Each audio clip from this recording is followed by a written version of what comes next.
आज जब हम अपने देश के गणतंत्र दिवस की बात करते हैं तो एक सवाल जरूर मन में आता है। आखिर 26 जनवरी को ही क्यों चुना गया था? क्या है इस तारीख की खासियत? दोस्तों, ये सिर्फ एक तारीख नहीं है, बल्कि हमारे देश के संघर्ष और सपनों की कहानी है।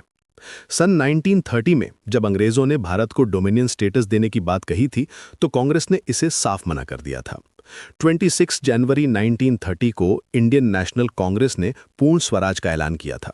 ये दिन था जब हमने कहा था कि हमें अधूरी आज़ादी नहीं चाहिए, हमें कंप्लीट इंडिपेंडेंस चाहिए।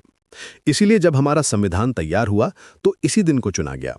15 अगस्त 1947 को हमें आज़ादी मिली थी, लेकिन हम अभी भी ब्रिटिश कॉमनवेल्थ के अंतर्गत एक डोमिनियन थे। हमारे पास अपना संविधान नहीं था। गवर्नमेंट ऑफ इंडिया एक्ट 1935 के तहत ही देश चल रहा था। ये स्थिति टेम्पररी थी और हमारे नेताओं को पता था कि एक स्वतंत्र गणराज्य बनने के लिए अपना संविधान जरूरी है। कॉन्स्टिट्यूएंट असेंबली का गठन हुआ और डॉक्टर राजेंद्र प्रसाद को इसका प्रेसिडेंट बनाया गया। ये असेंबली 3 साल तक काम करती रही।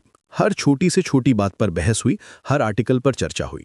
नवंबर 26, 1949 को संविधान को अडॉप्ट किया गया, लेकिन इसे एनफोर्स करने के लिए जनवरी 26, 1950 का दिन चुना गया। ये डिसीजन सिर्फ सिंबॉलिक नहीं था, ये हमारे उस संकल्प को पूरा करना था जो हमने 20 साल पहले लिया था। जब कांग्रेस ने पूर्ण स्वराज का ऐलान किया था तो ये सिर्फ एक पॉलिटिकल स्टेटमेंट नहीं था, ये था हमारा प्रॉमिस अपने आप से, अपनी आने वाली पीढ़ियों से। जनवरी 26, 1950 की सुबह जब डॉक्टर राजेंद्र प्रसाद ने प्रेसिडेंट के रूप में शपथ ली तो भारत ऑफिशियली एक गणराज्य बन गया। जॉर्ज 6 अब हमारे हेड ऑफ स्टेट नहीं रहे। हमारा अपना प्रेसिडेंट था, अपना संविधान था, अपने फंडामेंटल राइट्स थे। ये था वो दिन जब हमने ट्रूली अपनी डेस्टिनी अपने हाथों में ली। रिपब्लिक डे का मतलब सिर्फ परेड और सेलिब्रेशन नहीं है, ये है हमारे डेमोक्रेसी की जीत का जश्न। ये है उन सभी फ्रीडम फाइटर्स का सम्मान जिन्होंने इस दिन के लिए अपनी जान दी।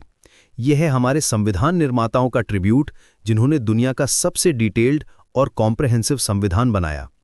आज जब हम 77वां रिपब्लिक डे मना रहे हैं तो हमें याद रखना चाहिए कि ये दिन हमारी जिम्मेदारियों की भी याद दिलाता है।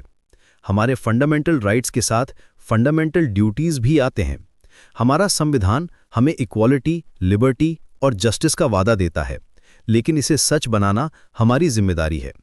रिपब्लिक डे सिर्फ एक नेशनल हॉलिडे नहीं है, ये है हमारे डेमोक्रेटिक वैल्यूज़ का सेलिब्रेशन, ये है हमारे डाइवर्स कल्चर की यूनिटी का प्रतीक। जब हम ट्राई कलर को लहराते देखते हैं तो हमें गर्व होता है कि हम दुनिया के लार्जेस्ट डेमोक्रेसी के नागरिक हैं। ये दिन हमें याद दिलाता है कि हमारा देश कितनी मुश्किलों से यहाँ तक पहुँचा है और आगे भी हमें मिलकर इसे और बेहतर बनाना है।